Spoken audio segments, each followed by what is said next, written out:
Mae'n fferyllfeydd cymunedol yn brysurach nag erioed, yn dosbarthu dros 300,000 o bresgripsiynau bob wythnos. Mae fferyllwyr o gymorth i chi ofalu amdanoch chi'ch hun, ag ystod o wasanaethau'r gig am ddim.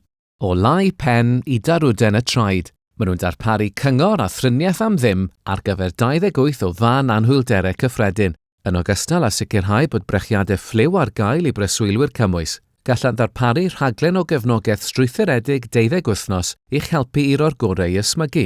Os ydych newydd gael eich rhyddhau o'r ysbyty, gallant gynnig cefnogaeth gydag unrhyw feddyginiaeth newydd.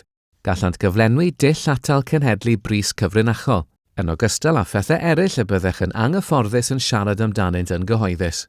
Ac os ydych yn rhedeg allan o'ch meddyginiaethau sydd ar bresgripsiwn ac yn methu cael presgripsiwn gan eich meddyg, gallant darparu cyflenwad bach i'ch cynnal dros dro.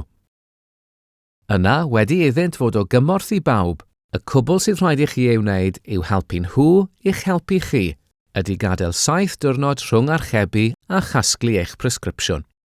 Ac mae'r gwasanaethau i gyd am ddim i bob claf. Holwch eich fferyllfa leol am fwy o wybodaeth.